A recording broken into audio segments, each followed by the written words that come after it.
శుక్లాం బ్రహ్మ విచారసార పరమామాద్యాం జగద్వ్యాపినీం వీణా పుస్తకధారిణీం అపయదాం జాడ్యాంధకారాపహాం హస్తే స్ఫాటికమాలికాం విదదతీం పద్మాసనే సంస్థితాం వందే తాం పరమేశ్వరీం భగవతీం బుద్ధిప్రదాం శారదాం. శ్రీ మహాగణాధిపతయే నమః. శ్రీ మహాసరస్వత్యై నమః. శ్రీ గురుభ్యో నమః. దేవగురువైనటువంటి బృహస్పతి 2 జూన్ 2026 రోజున ఉచ్చస్థానమైనటువంటి కర్కాటక రాశిలోకి ప్రవేశించడం జరిగింది. 31 అక్టోబర్ 2026 వరకు కర్కాటక రాశిలో సంచరిస్తున్నాడు. తదనంతరం అతిచార రీత్యా సింహరాశిలోకి ప్రవేశించి 24 జనవరి 2027 వరకు సింహరాశిలో ఉంటూ తదనంతరం మళ్ళీ వక్రరీత్యా కర్కాటక రాశిలోకి వస్తున్నాడు. అది 26 జూన్ 2027 వరకు మళ్ళీ కర్కాటక రాశిలో ఉంటున్నాడు. ఈ విధంగా ఉచ్చస్థుడైనటువంటి ఆ గురువు యొక్క సంచారము ఈ విధంగా ఉంది ఈ సంవత్సరం. అయితే గురువు సాధారణంగా ఉచ్చస్థానంలో సంచరిస్తున్నటువంటి సమయంలో అందరికీ కూడాను ఒక శుభ ఫలితాలను ఇవ్వాలి అనేటువంటి ఒక దృక్పథంలో కోణంలో ఉంటాడు. అందరినీ కూడాను ఆదుకోవడానికి, అందరికీ మంచి చేయడానికి, అందరి మనస్సు లోపల కూడాను ధార్మికమైనటువంటి కార్యాలు చేసేటువంటి ఒక తత్వాన్ని డెవలప్ చేసే సంచారం అన్నమాట ఇది. అయితే ఇందులో కూడాను అందరికీ ఒకే రకమైనటువంటి ఫలితాలు ఉంటాయా అని అంటే ఉండవు.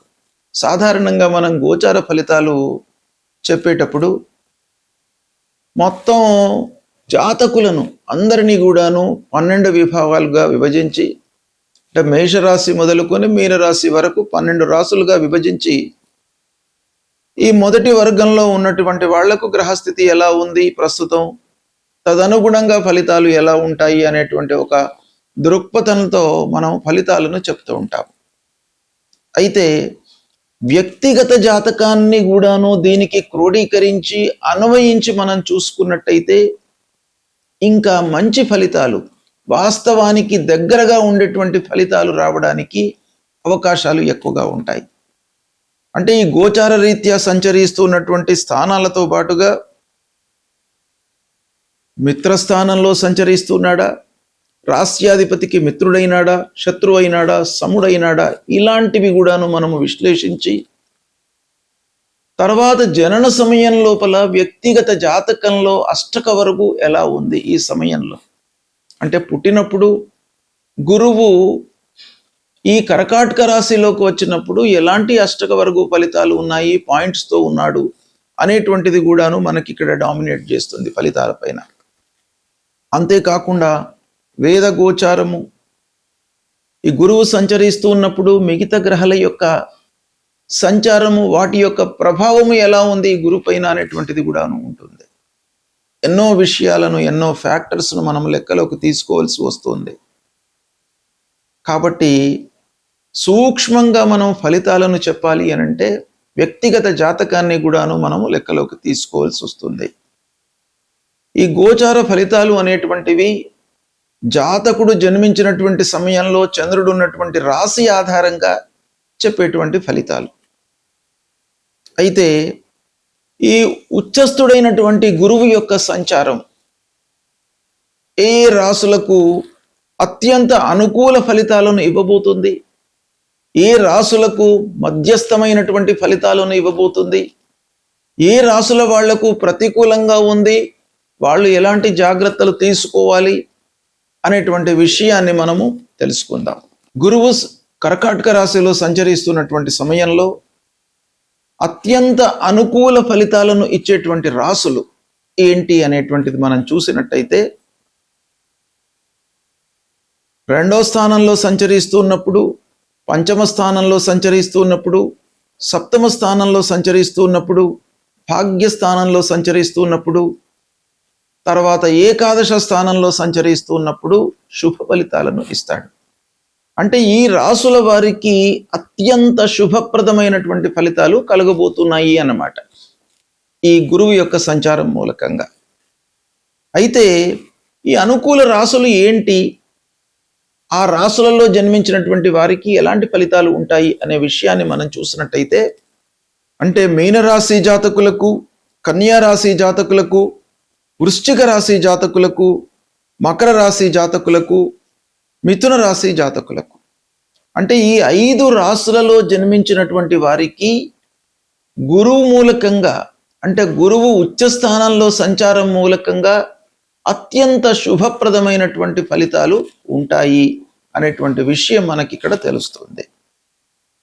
అంటే ఈ 5 రాశుల వారు ఈ గురువు యొక్క సంచారాన్ని ఉపయోగించుకున్నట్టయితే చాలా అద్భుతమైనటువంటి ఫలితాలను పొందుతారు. ఇక కొంత లోతుగా మనం వెళ్ళి ప్రతి రాశి పరంగా ఎలాంటి ఫలితాలు ఉంటాయి అనే విషయాన్ని మనం చూసినట్టయితే, ఇక 4వ రాశి మకర రాశి. మకర రాశి వారికి 7వ స్థానంలో సంచరిస్తున్నాడు. 7వ స్థానంలో గురు సంచారము, ఉచ్చస్థుడై ఉండడము, ఇది చాలా అనుకూలమైనటువంటి సంచారం. దీని మూలకంగా ఏంటంటే 7వ స్థానము ముఖ్యంగా వివాహ స్థానంగా మనకు శాస్త్రం చెప్తుంది. అంటే మకర రాశిలో జన్మించినటువంటి వాళ్ళు వివాహ ప్రయత్నాలు చేస్తున్నట్టయితే తప్పకుండా మీకు వివాహము ఈ సమయం లోపల నిశ్చయమయ్యి వివాహము జరిగే అవకాశాలు బాగా ఉన్నాయి. ఇక వ్యాపారస్తులకు కూడాను బాగా అనుకూలిస్తుంది. పార్ట్నర్స్తో సత్సంబంధాలు ఉంటాయి, లాభదాయకమైనటువంటి నిర్ణయాలను తీసుకుంటారు. ఈ విధంగా వ్యాపారస్తులకు కూడాను బాగా కలిసి వస్తుంది. రాజకీయంలో ఉన్నటువంటి వాళ్లకు ఆదరణ పెరుగుతుంది. ప్రజల యొక్క ఆదరణ, వాళ్ళ మూలకంగా మీకు చాలా సపోర్ట్ అనేటువంటిది మీకు ఏర్పడుతుంది. ఇక ముఖ్యంగా భార్యాభర్తల మధ్యన అన్యోన్యత ఉంటుంది ఈ మకర రాశి జాతకులకు. తద్వారా మీరు ఇంటి లోపల ఆనందదాయకమైనటువంటి జీవితాన్ని, సంతోషాన్ని గడుపుతారు.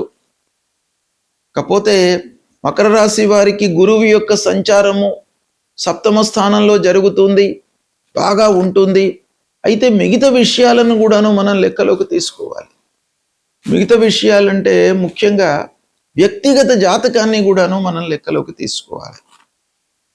తద్వారా ఈ గోచార ఫలితాన్ని ఫైనలైజ్ చేయవలసి ఉంటుంది. అయినప్పటికీ గురు ప్రధానమైనటువంటి గ్రహము, గోచారం కూడాను చాలా ముఖ్యమైనటువంటి ఒక పాత్రను పోషిస్తుంది గనక 7వ స్థాన సంచారం బాగా కలిసి వస్తుంది. దాన్ని సద్వినియోగపరచుకోండి.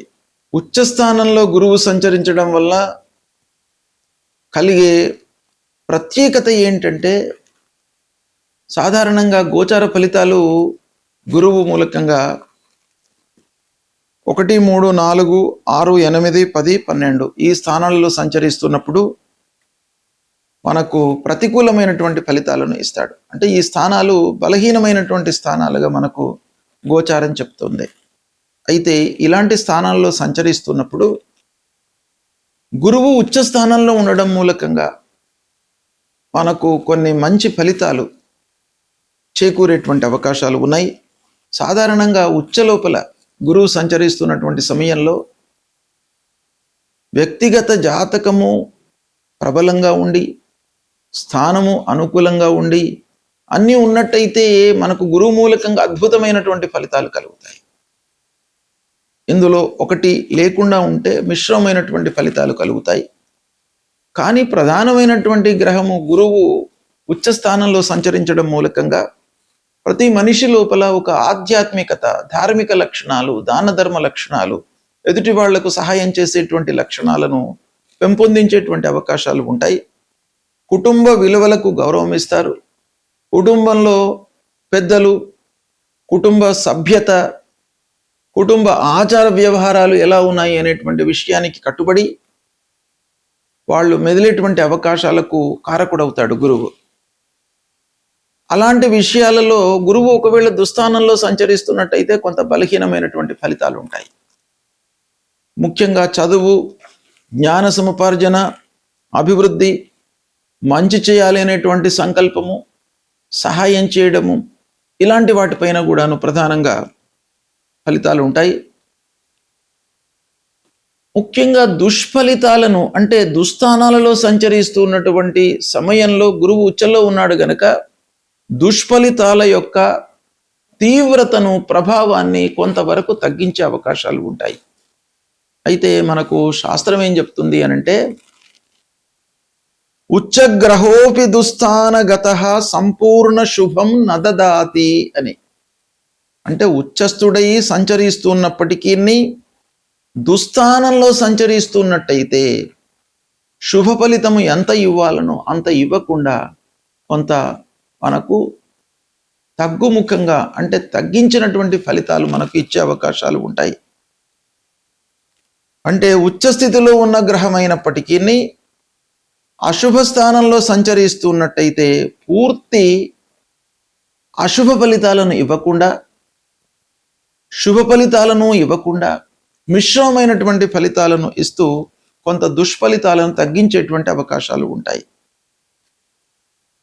కాబట్టి ఈ గురువు ప్రతికూలంగా ఉన్నప్పుడు మనము కొన్ని పరిహారాలు తప్పకుండా చేసుకోవాలి. గురు పరిహారము అనంటే ముఖ్యంగా గురువులను సందర్శించుకోవడము,